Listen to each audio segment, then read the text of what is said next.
আজকে রাজা যদি দেশে না থাকবে দেশ উশৃঙ্খল হয়ে যাবে। রাজা হলো আমাদের মনুষ্যের মধ্যে হলো ভগবান, তাই রাজাকে সম্মান করা উচিত। আজকে সেই রাজার উপর তুমি অভিশপ্ত হলে এটা কিন্তু ঠিক নয়। এই অভিশাপ তুলে নাও। বললো, হে পিতা, খেলার চলনায় আমি কোনোদিন মিথ্যা কথা বলি নাই, তাই অভিশাপ যা দিয়েছি এটা ফলবেই। এই খবর রাজা পরীক্ষিতের কাছে চলে গেল। রাজা পরীক্ষিত তিনি কি করলেন? তিনি আজকে গঙ্গার ঘাটে চলে গেলেন। আজকে গঙ্গার ঘাটে গিয়ে স্নান করে তিনি জোরহাত করে উপর দিকে তাকিয়ে প্রার্থনা করলেন, হে প্রভু, আমি অপরাধী।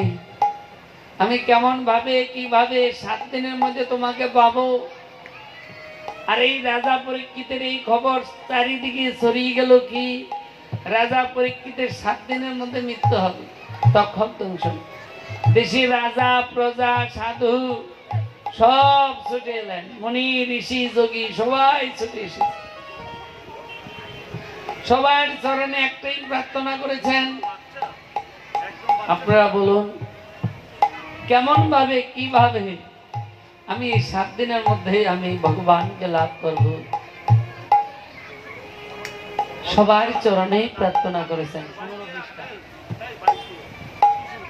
আজকে রাজা পরীক্ষিত তিনি ভাবছে আমার 7 দিন আছে।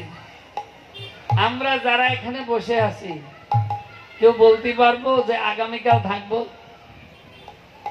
কেউ বলতে পারবো না। কারণ হরিণের পিছনে আছে বাঘের আক্রমণ, মৃত্যু বাঘ তোমার পিছনে ছুটেছে তেমন। হরিণের পিছনে যেরকম বাঘ আছে, মৃত্যু কিন্তু সেরকম আছে, পিছনে আছে। যখন সময় হবে আস্তে ধরে নিয়ে যাবে। তখন বলবে কারো পাতলা পায়খানা হলো, কারো মাথা ঘুরাই পড়ে গেল, কিছু না। এটা ওটা সময় হলে একটা অজুহাত দিয়ে নিয়ে যাবে। তাই আজকে রাজা পরীক্ষিত তিনি চিন্তা করলো, আমি এত সুন্দর দেহ পেয়েছি ভগবানকে লাভ করার জন্য, কিন্তু আমি তো সাধন ভোজন কিছু করলাম না, জীবন তো আমার শেষ। তাই আজকে সারা জীবনের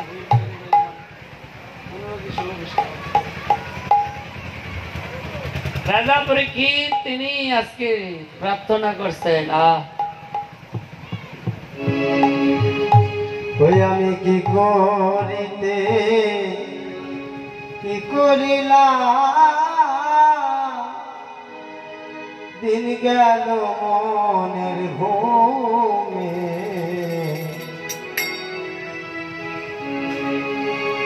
সারা জীবনের ভোলা পড়েছে মনে। কি করিতে কি করিলাম, দিন গেল মনের ঘুমে, সারা জীবনের ভোলা পড়েছে মনে। আজকে রাজা পরীক্ষিত চিন্তা করলেন, আজকে আমার পিতা আমার জ্যাঠামশাই তারা কি করলেন, প্রীতি সহিত সাধু সেবা করে গিয়েছেন। আমার পূর্বপুরুষ সবাই সাধু সেবা করে গেছেন, আর আমি সাধুকে অসম্মান করেছি। বৈষ্ণব সেবা করিলে ভগবান সন্তুষ্ট হয়, এর লাগি বৈষ্ণব সেবা করি জানহ নিশ্চয়। ছোট বিপ্র বড় বিপ্রর কাহিনীতে পাই। তাই আমার পিতৃপুরুষ যারা ছিলেন প্রত্যেকে সাধু সেবা করে গেছেন, আজকে আমি সাধুকে অসম্মান করেছি। তাই বলেন আমি কি করিতে কি করিলাম, আমার দিন গেল ঘুমে, সারা জীবনের ভোলা পড়েছে মনে।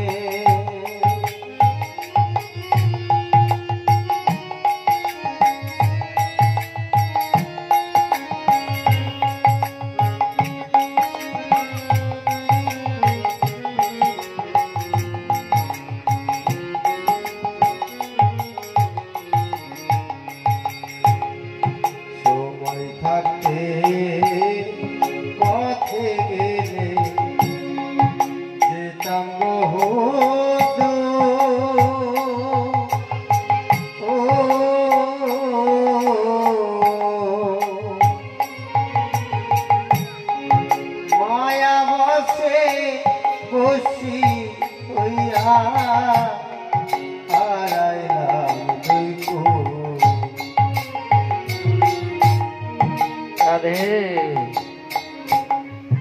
দেখুন, সকালবেলায় যদি কোথাও যাওয়ার জন্য আমরা যাত্রা করি তাহলে কি ভয় থাকে না? মনের আনন্দে চলে যাব। কিন্তু সন্ধ্যার সময় যদি বলে "এই চলো নবদ্বীপ যাই", বলবে না না, এখন অসময়ে কিন্তু যাওয়া যাবে না।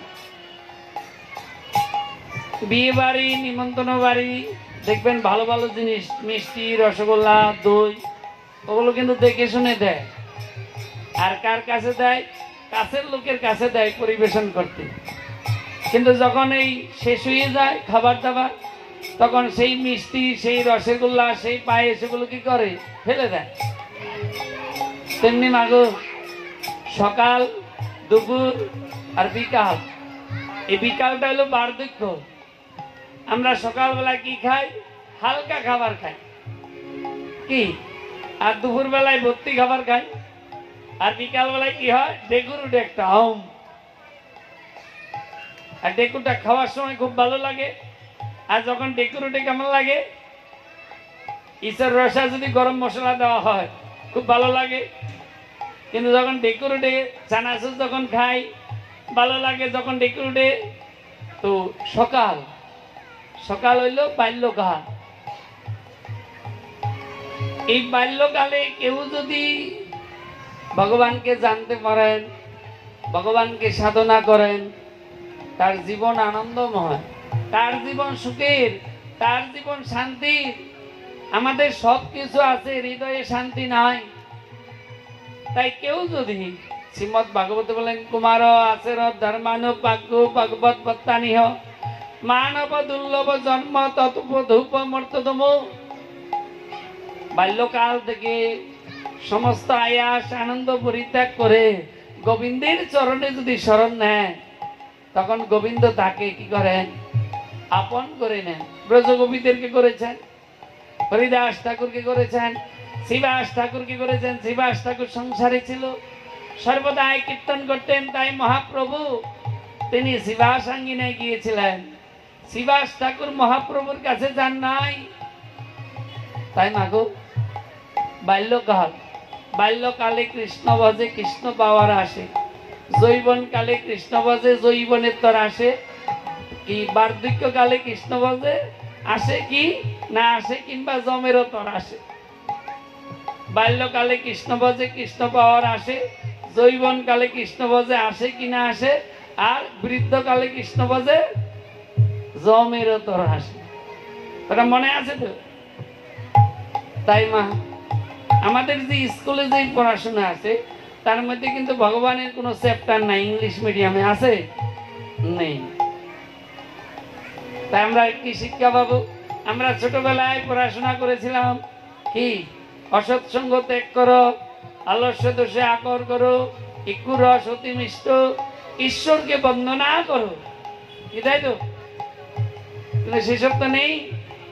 তাই আজকে রাজা পরীক্ষিত তিনি বললেন, আমি যদি প্রথম জীবন থেকে আমি যদি গোবিন্দের নাম করতাম, গোবিন্দের সেবা করতাম, তাহলে আজকে আমার এই দুরবস্থা হতো না। তাই বললেন, আরে সময় থাকতে পথে গেলে যেতাম বহুত,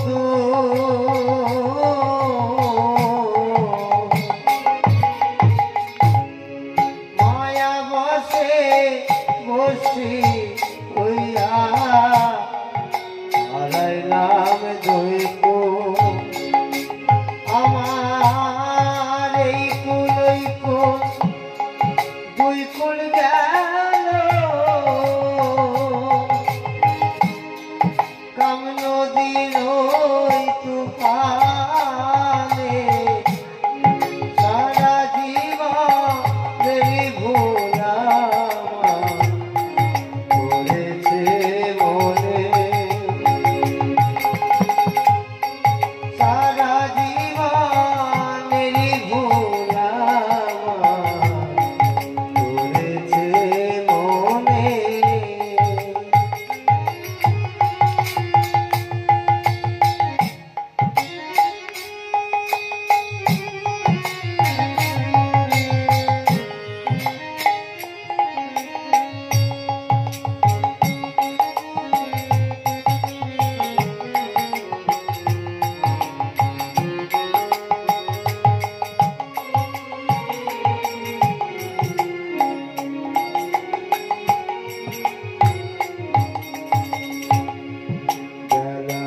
গেল সন্ধ্যা হলো ছাড়ি দুঃখের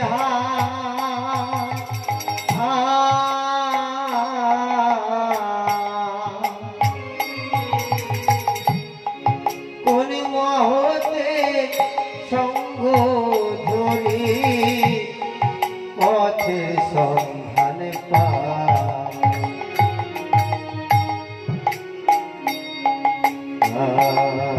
বেলা গেল সন্ধ্যা হলো ছাড়ি দুঃখের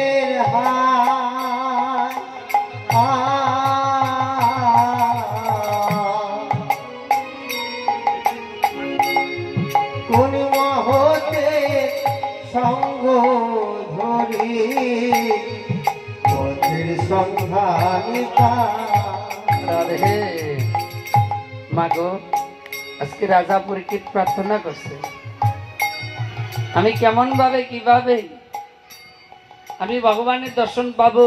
কে এমন বান্ধব আছে ভগবানকে আমাকে পাইয়ে দিবে? মা, এই যে সংসারে ছেলে মেয়ে স্বামী বাড়িঘর যা দেখছো,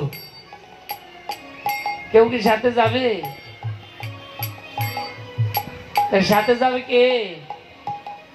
সেই সাথে যাওয়া সম্বল কি? কে নিয়ে যাবে?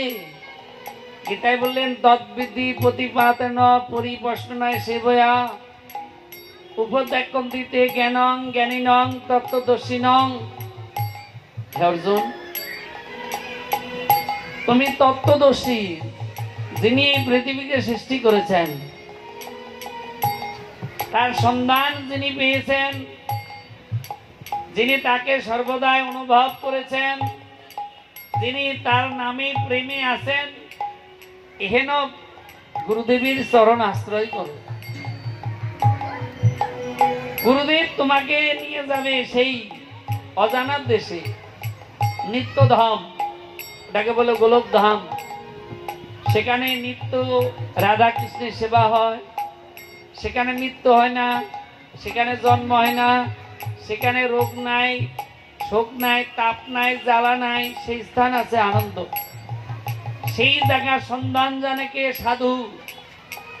তাই সাধুর চরণে শরণাগত হও। সাধু কাকে বলে? যিনি নারী অর্থ সম্পত্তি নিজের জন্য ধরিবে না, তিনি হলো সাধু। তাই আজকে রাজা পরীক্ষিত তিনি আজকে চিন্তায় পড়ে গেলেন, এই সারা জনম যে আমি সংসারের পিছনে আমার গেল, এখন উপায় কি? আমাকে কে পথ দেখাবে? আমাকে ভগবানকে কে পাইয়ে দিবে? তাই আজকে রাজা পরীক্ষিত তিনি বললেন, বেলা গেল সন্ধ্যা হলো ছাড়ি দুঃখের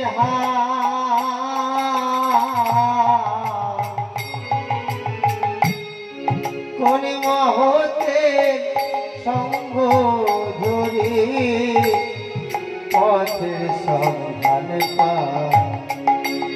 আমি ভেবে দেখি আর বেলা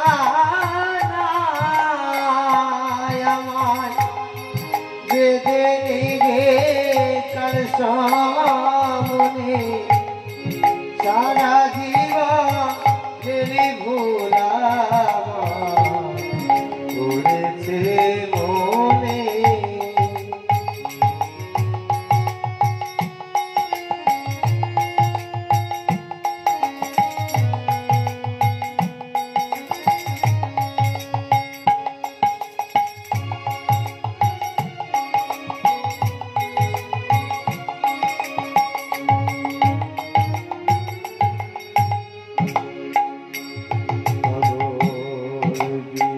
কান্দে মেলা শেষে ভব নদীর কূলে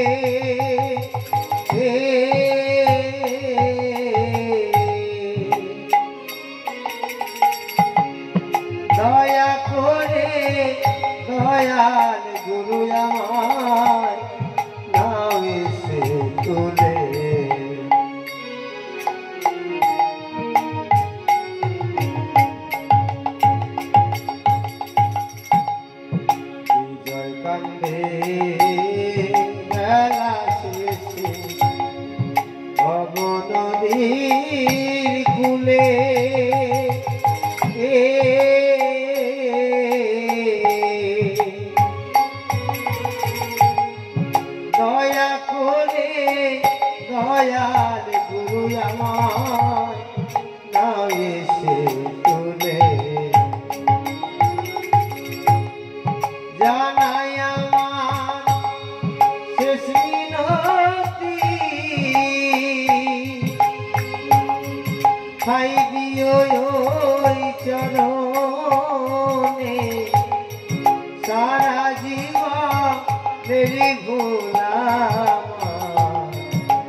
রাজা পরীক্ষিত তিনি আজকে প্রার্থনা করছেন সবার কাছে, সামনে রাজা, প্রজা, মুনি, ঋষি, যোগী সবার কাছে প্রার্থনা করছেন একটাই, বলো আমি কেমন ভাবে কিভাবে 7 দিনের মধ্যে ভগবানকে লাভ করব। এখন কেউ বলে কি তুমি দান করো, বলে দান করলে কি হবে, বলে দানে ভগবান সন্তুষ্ট হয়। বলে দেখো এখানে অনেক রাজা আছেন, আপনারা দান করেছেন, আপনারা ভগবানকে লাভ করেছেন? কেউ কোনো উত্তর দিচ্ছেন না। আবার কেউ বলছে তুমি ধ্যান করো, এখানে অনেক মুনি আছেন। মুনি কাকে বলে? যার মনকে স্থির করে ভগবানের চরণে, ইনি হলো মুনি। ঋষি কাকে বলেন? যিনি অন্তরের মধ্যে সর্বদাই ভগবানকে দর্শন করেন, উনি হলো ঋষি। তাই আজ বললেন এখানে অনেক মুনি আছেন, আপনারা ভগবানকে কি দর্শন করেছেন? বলুন, উত্তর নাই। কেউ বলে কি যজ্ঞ করো, বললেন এখানে অনেক রাজা আছেন, আর আমি যে যজ্ঞ করব, যজ্ঞের জিনিস যদি পবিত্র না হয়, যজ্ঞের দ্রব্য যদি পবিত্র না হয়, মন্ত্র উচ্চারণ যদি ঠিক না হয়, তাহলে সেই যজ্ঞে কাজ হবে না, সেই যজ্ঞের উদ্দেশ্য বৃথা হবে। তাই আজকে বললেন যজ্ঞ ঠিক আমার মন মতো হচ্ছে না, বলুন আমি এখন কি করতে পারি? কিছুই আর মন মতো হচ্ছে না। এমন সময় সুখদেব গোস্বামী এসে উপস্থিত হলো।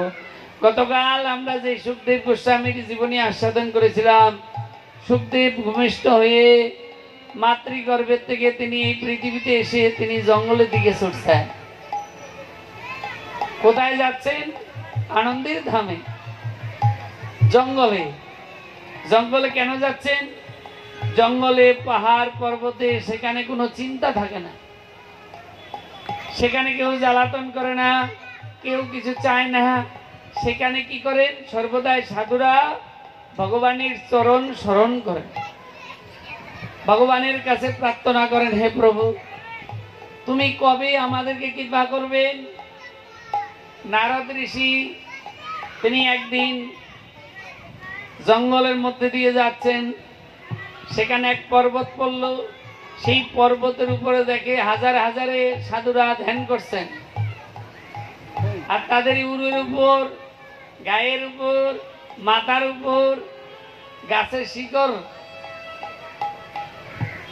নারদ ঋষি চিন্তা করলেন সে কি, তারা ধ্যান করতে করতে ভগবানের নামে এতটাই মগ্ন হলেন, তাদের শরীরে গাছের শিকড়ে ঢাকা হয়ে গেল, কিন্তু তাদের সেই ভোগটা নেই।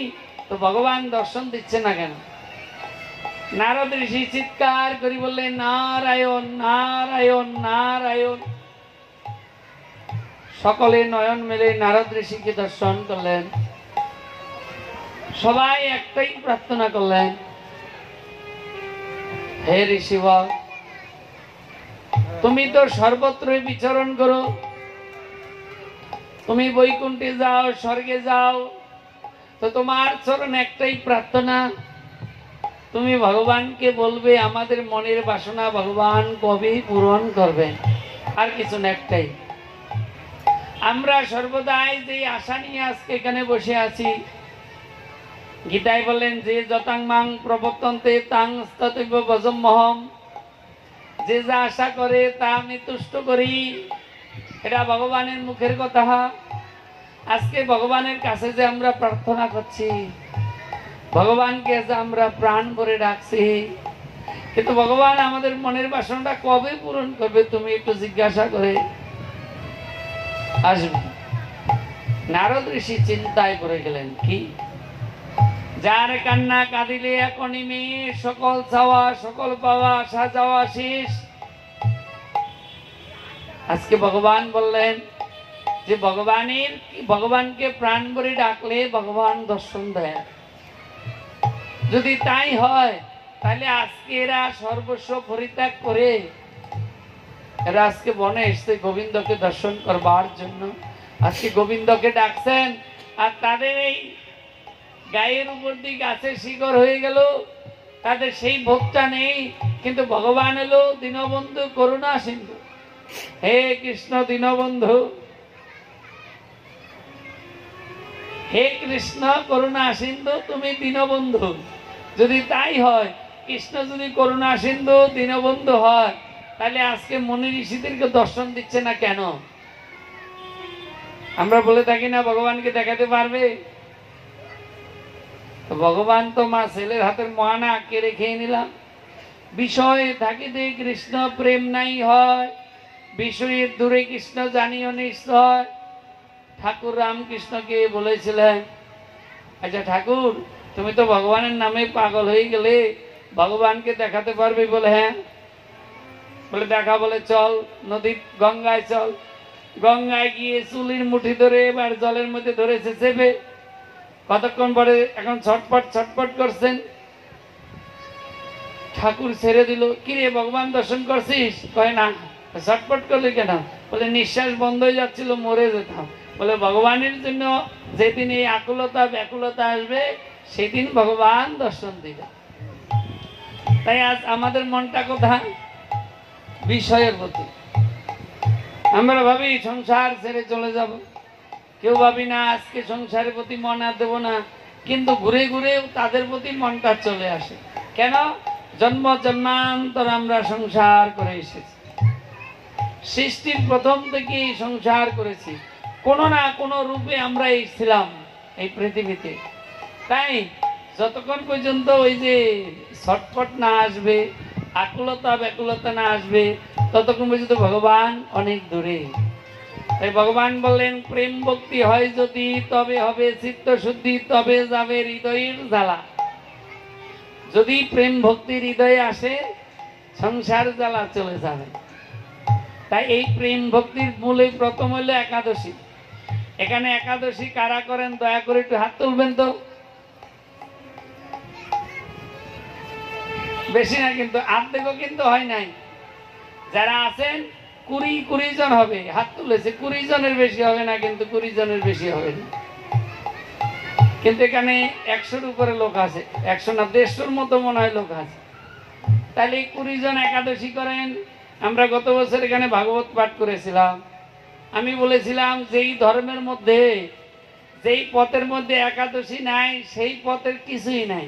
তা আমরা যে কষ্ট করি আসি, এই 7 দিন ভাগবত পাঠ, এই ভাগবত পারায়ণ করতে গেলে এরকম গান কীর্তন যদি সেট থাকে, তাহলে 1.5 লাখের নিচে কেউ আসবে না। 1.5 লাখে তো আসবেই না, 2 লাখের নিচে আসবে না।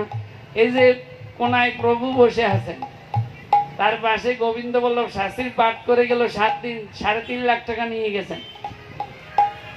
3.5 লাখ। যদি উনি ভালো বক্তা, ভালো পাঠক, তার চরণে প্রণাম করি। তো যেমন তেমন আসলো 2 লাখ টাকা নেবে, যেমন তেমন আসলো 2 লাখ টাকা নেবে। আমরা যে আসি মাগো, তোমরা যদি একটু ভগবানের নামে না গাও, এসে লাভ নাই, বৃথা। এই একাদশী করলে কি হবে? মাতৃয়া পিতৃয়া চৈব ভাতৃয়া গুরুহা তথা একাদশন্তে যৌভঙ্গতে বিষ্ণু লোক ভবেচ্যুত। মাতৃহত্যা পিতৃহত্যা গুরুদেব হত্যা করলে যে পাপ হয়, সেই এই পাপটা একাদশীর দিনে অন্ন, আটা, রুটি, চাল, ডাল, তেল, সরষের তেল, গম, জব, তিল, এগুলো গ্রহণ করা যাবে না। এগুলোর মধ্যে কি থাকে? পাপ থাকে। আর এগুলো আমরা যদি খাই, গ্রহণ করি, তাহলে পাপ আসবে। আর পাপ আসলে সংসারে ঝামেলা অশান্তি দিন দিন বাড়বে। আজকে রাজা পরীক্ষিতের চেতনা জাগলো কেন? এতদিন জাগে নাই কেন?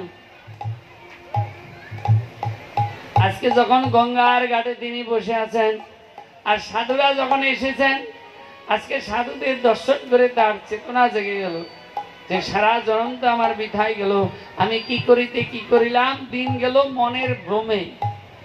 আমি জানি মনে হয় যে আমার ছেলে যদি বড় হয়, তাহলে ইনকাম করবে, আমাকে সুখে রাখবে, আনন্দ রাখবে। তো ছেলে বড় হয়ে আজকে সুখে আনন্দ আমাকে রেখেছেন। তাই ধর্ম মানে যাকে ধারণ করলে মানুষ সুখে থাকে তারে ধর্ম বলে। ধর্মটা আলাদা জিনিস নয়। তাই আমাদের উচিত যে সাধুদের কথা পালন করার চেষ্টা করা। আজকে রাজা পরীক্ষিত তিনি আজকে বসে আছেন কেন? ভগবানকে পাওয়ার জন্য। এদিকে ওই যে দেবশিপাদ তিনি যখন জঙ্গলের মধ্যে দিয়ে যাচ্ছিলেন তখন সাধুদেরকে দেখে তার দয়া হলো। তারা ভগবানের কাছে গিয়েছিলেন। কে? দেবশিপাদ ভগবানের কাছে গিয়েছিলেন। ভগবানের কাছে গিয়ে প্রার্থনা করেছিলেন, হে প্রভু, আমার মনের মধ্যে একটা জিজ্ঞাসা জাগলো যে তুমি ভক্তাধীন ভগবান, চিরদিন হই আমি ভক্তের অধীন, সে তো আমার নাম ভক্তাধীন। চিরদিন নাকি তুমি ভক্তের অধীন? যদি তাই হয় তাহলে আজকে আমাকে বলো, ওই যে সাধুরা কতদিন ধরে তোমার সাধনা করছেন তোমাকে পাওয়ার জন্য, তোমাকে দর্শন করবার জন্য, তো তুমি দর্শন দিচ্ছ না কেন? তখন বলল, হে নারদ, তারা কেউ কেউ আছে জন্মের থেকে সাধনা করছেন, কেউ কেউ আছে সংসারে বিরক্তি আসছে সাধনা করছে, কিন্তু তারা কোনোদিন সাধু সঙ্গ করে নাই। সাধু সঙ্গ হইতে হয় শ্রবণ কীর্তন, শ্রবণ কীর্তন হইতে হয় অনত্য নিবৃতন। আমাদের রঘুনাথ গোস্বামী আদি সপ্ত গ্রামের জমিদারের একমাত্র সন্তান ছিল। তিনি গৌরমণ্ডল পরিক্রমা করতে গিয়ে শান্তিপুরে মহাপ্রভুর দর্শন পেয়েছিলেন। মহাপ্রভুর দর্শন পেয়ে মহাপ্রভুর কাছে প্রার্থনা করেছিলেন, হে প্রভু, আমার মনের এই নিবেদন, আমি চাইছি তোমার চরণ করিও সেবন, আমি চেয়েছি তোমার চরণ সেবা করব, আমি আর গৃহে যাব না প্রভু। আমি গৃহের মধ্যে থেকে অশান্তি, জ্বালা, দুঃখ ভোগ করছি। তাই আজকে তোমাকে দর্শন করে মনে হচ্ছে সাক্ষাৎ তুমি নারায়ণ, আর তোমার চরণ আমি এখন করিব সেবন। তখন মহাপ্রভু বলেছিল, মর্কট বৈরাগ্য না দেখো লোক দেখাইয়া, যথাযথ বিষয় গুঞ্জন আসক্ত হইয়া। এই মর্কট বৈরাগ্য দেখানোর কোনো কাজ নেই, তুমি এখান থেকে চলে যাও। তুমি বিবাহ করেছ? বলে হ্যাঁ করেছি। তা বিবাহ করলে বাইরে রাখিবে বিষয়ের উপর আসক্তি, অন্তরে রাখিবে তার উপর বিরক্তি। বাইরে সবার সাথে মিশবে আর অন্তরে জানবে সংসারে কেউ কারো নয়। তাই সংসারে থেকে তুমি গোবিন্দকে স্মরণ করো, গোবিন্দ তোমাকে কৃপা করবে, তবে সংসার ছেড়ে তুমি গোবিন্দের নামে থাকতে পারবে। যাও, তুমি আগে সংসারে ফিরে যাও। আজকে রঘুনাথ গোস্বামীকে মহাপ্রভু রাখেন নাই? বলেছিল, মর্কট বৈরাগ্য না দেখায় লোক দেখাইয়া, যথাযথ বিষয় গুঞ্জন আসক্ত হইয়া। আমি আজকে ঘর বাড়ি ছেড়ে দিয়ে বাবাজি হলাম, সন্ন্যাসী হলাম। একটা 30 টাকার মালা আমি 100 টাকা নিলাম, এর কোনো এই সন্ন্যাসীর কোনো মূল্য নেই। আপনি বলতে পারেন তাইলে ভগবানের সেবা কি করে চলবে? অনন্যাং চিন্তান্ত মাং যেজনা পজ্জুপাসতে তেসাং নিত্যাভিযুক্তানাং যোগক্ষম বহম্মম। হে অর্জুন, আমি ভক্তের বোঝা বই, তাহলে আমার চিন্তা কিসে? ঘর বাড়ি পরিত্যাগ করলে সাধু হয় না। আমাদের মহাপ্রভুর যারা ভক্ত ছিল তার মধ্যে 100 জনের মধ্যে 70 জনের সংসারী ছিল, প্রত্যেকে কিন্তু ভগবানকে লাভ করেছেন।